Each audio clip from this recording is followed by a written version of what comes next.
What is going on, guys? Money Webby here. Hope you guys had a successful week 4, won your matchups in your leagues and dominated there. But if you didn't, we're going to make week 5 a winning week for you.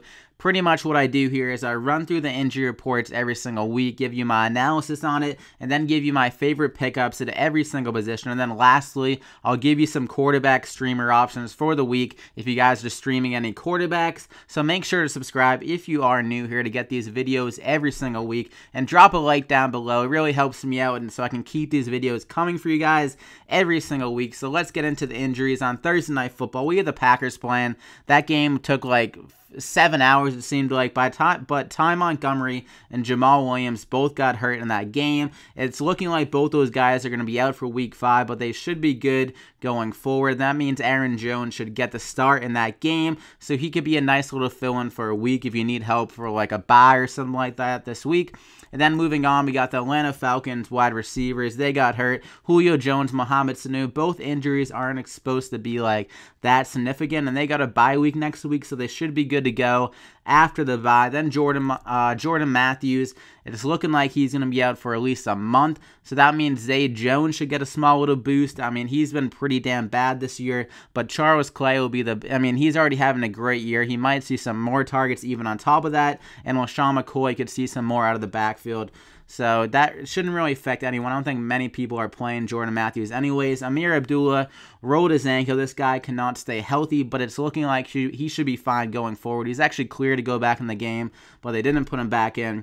So maybe they'll limit Amir Abdullah going forward a little bit more, given like Theo Riddick some more carries, because every time Amir Abdullah has a full workload, he can't handle it. But the biggest injury of all, this one hurt me a lot because I loved Dalvin Cook coming out of college. I had him on one of my fantasy teams. He ends up tearing his ACL. That's the biggest injury by far of this week, so we'll get into the implications of that in a little bit.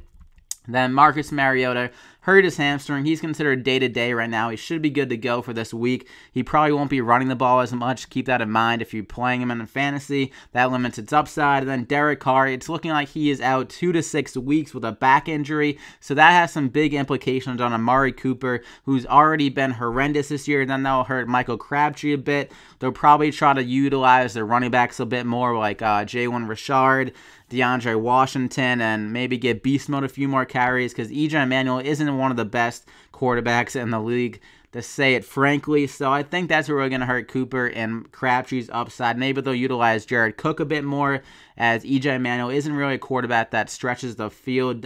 So yeah, keep that in mind. Then Paul Perkins, the running back for the Giants, he's been already horrendous. This injury shouldn't really affect anything except Wayne Gallman will get a nice boost. He looked like the best running back on the field this past week, and Paul Perkins, he's been horrendous his whole career, so it shouldn't really affect you. And then Chris Carson, another one that hurt me. I love the way he ran this year, a hard-nosed running back. It's looking like he's going to be out for at least most of the year, if not all of it, with a broken ankle.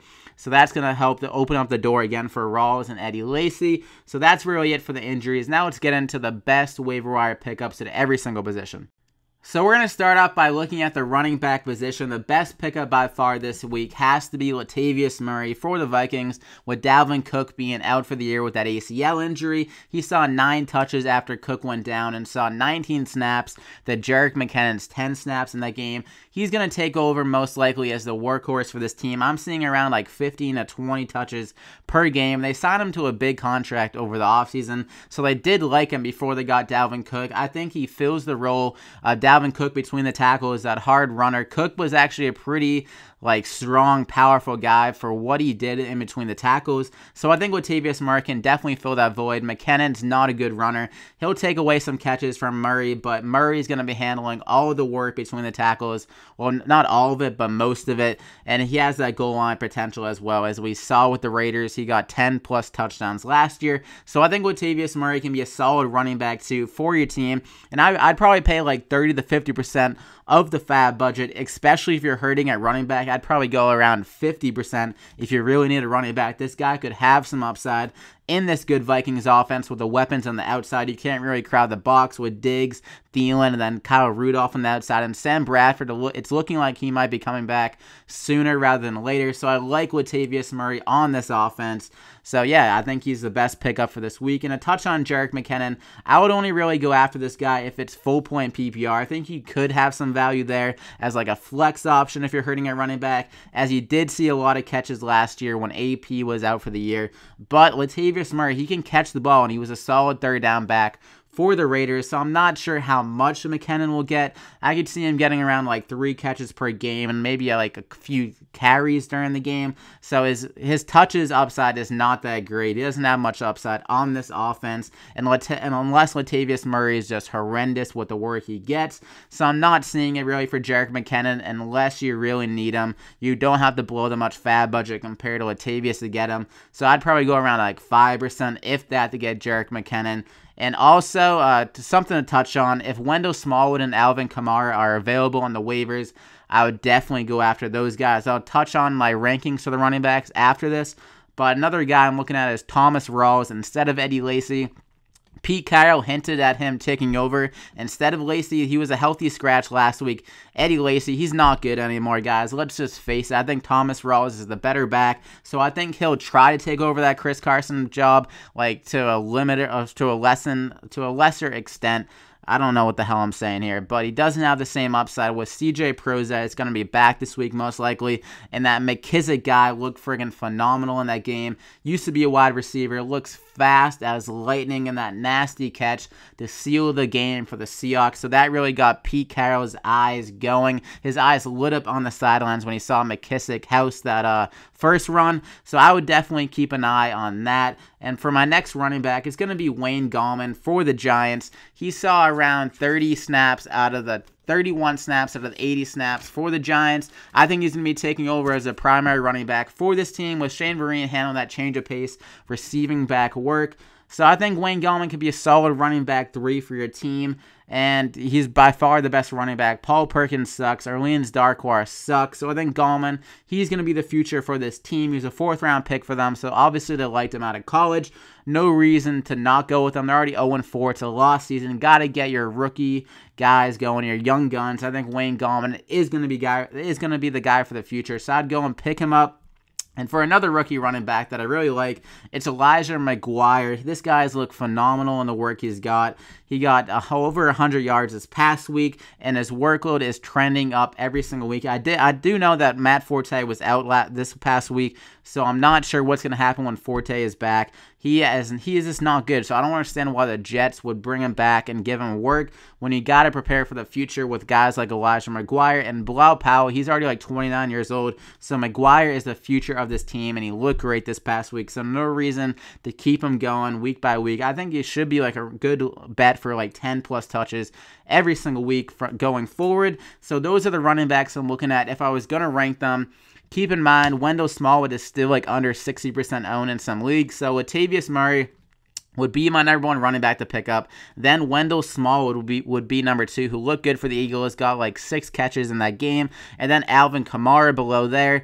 Adrian Peterson's not even seeing 10 snaps every game. Alvin Kamara is handling a lot of work, receiving the ball out of the backfield. They're using him like Darren Sproles, so especially in full point PPR, I love Alvin Kamara. Then Wayne Gallman would come after him, and then Elijah McGuire, then Jerick McKinnon. So Latavius Smallwood, Kamara, Gallman, and Elijah McGuire, and then Jerick McKinnon would be how I would rank the running backs to go and pick up in your league. Latavius by far the favorite for me. That guy has the most upside, as he can get around like 20 touches in some games. So I love him. So keep that in mind. Let's move on to wide receiver now. I realized I forgot to rank Thomas Rawls in that order. That shows how much I really want to try and go pick him up. Not a fan of Thomas Rawls. I'm trying to actually attack the passing down running backs on that team more than the running backs like Lacy and Rawls, because I think the Seahawks are going to try to go more pass heavy with Chris Carson out of there. He was the only guy that really could get it done behind that horrendous offensive line. So they have the weapons on the outside. They got Doug Baldwin, Paul Richardson, Jimmy Graham, and then Tyler Lockett. So if you throw their receiving back into the fold like McKissick McKissick and Prozis, who can run the ball a bit too. I think that really makes their offense more explosive.